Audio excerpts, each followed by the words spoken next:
The YWCA of Boston is celebrating a milestone, 150 years of empowering women, combating racism, and fighting for justice. It's also changing its signature to YW Boston.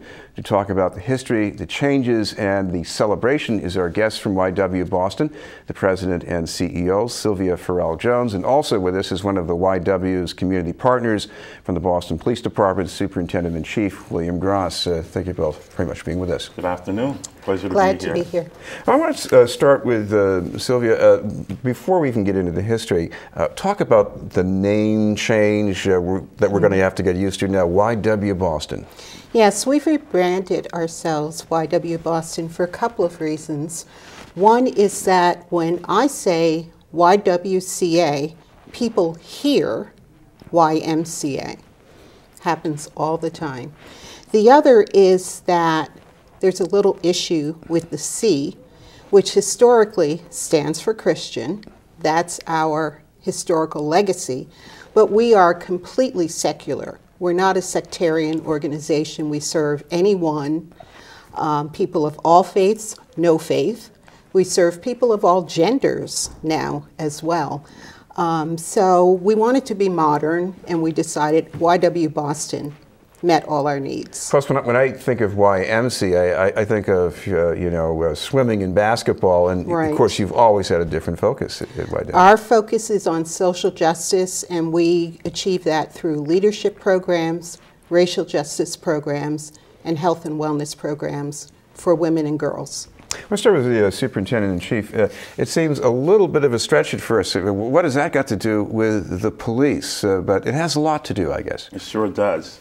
Our goal in the police department, as well as the city, is a service to our communities. So Mayor Walsh, Commissioner Evans, and myself, and the men and women of the Boston Police Department truly believe in community policing. And with the community comes history, and sometimes it's negative history. And there's negative perceptions and negative experiences. We have to change all of that. Negative perceptions, acknowledge negative experiences, and to do that, you need dialogue. So it's great to have YW come in and be a facilitator of conversations betwixt Boston Police Department and the neighborhoods of Boston, especially the youth in the community, especially what's going on across our great nation when you have whole communities and whole cities with negative experiences with police officers. Here in Boston, we have partnerships, thank you, where we have individuals and organizations that can help us facilitate conversations with the youth in our community. And it's important because they're the future. Sylvia Ferrell-Jones, what about the young people who take part in these dialogues? What goes on? So we have a facilitated curriculum-based program called Youth Police Dialogues, which we have been proud partners with Boston Police Department since 2009. We bring the youth from a variety of places, from schools, from other youth-serving organizations, and for 7 sessions, 2 with just the youth, and then 5 with the officers and the youth together. And they talk about issues, a variety of issues. They build trust by having dialogue, developing communication and relationships. And they may talk about snitching, they'll talk about community safety, they'll talk about the goals and aspirations, and they learn to see one another as people. So the youth will see officers become humans, not uniforms and badges. And after the first couple of sessions, the officers will come in regular clothes, jeans, sneakers, and the youth are like, oh my gosh, look, that's like a guy I see on the street every day. And they'll talk about stereotypes. So the kids will start, they may start like this. Mm-hmm. That is true. And then they end up actually having friendships with some of the officers. And it's a miraculous transformation that happens. And after the dialogues, they may have barbecues together, they go to the movies. We even had a group making apple pies together. So building this communication and relationship helps with community safety. And I think over time, when we have enough youth throughout Boston who trust the police, we're going to see a real change in neighborhood safety. Superintendent, what did the police get from this? Well, you get relationship building, and you get to strengthen your community policing model. The officers get a tremendous education in how to interact with people and see how they want to be policed. Procedural justice comes to mind, which is a big part of our curriculum in the academy. And part of procedural justice is treat people as you would want to be treated. And we get to also think about the tenets of bias-free policing, all right?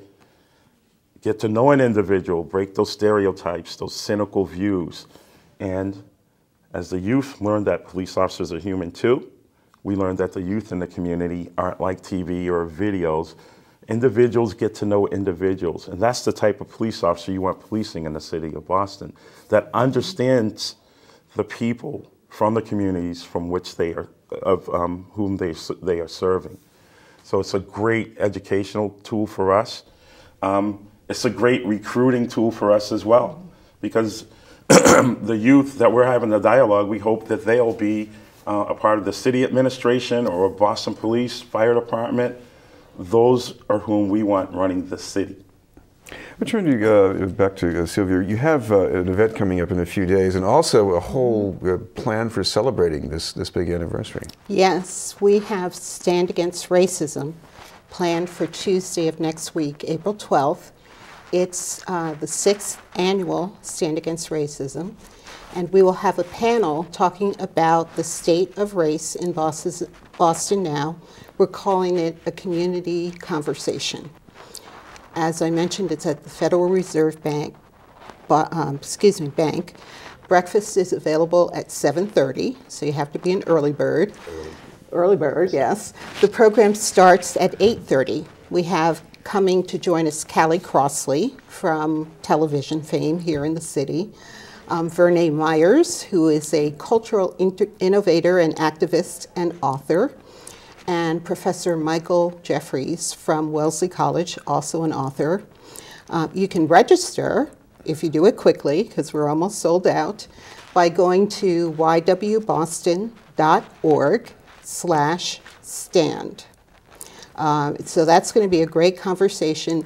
That is one of a series of events we're having to celebrate turning 150 years old. And I'm sure, Congratulations, by the way. Thank you. And you've got a website so people can get more details. Yes, you can find details on our website, ywboston.org. Thank you both very much, Sylvia Ferrell-Jones and Superintendent-in-Chief William Gross. Pleasure, sir. Thank you for having us. We'll have more news in just a moment.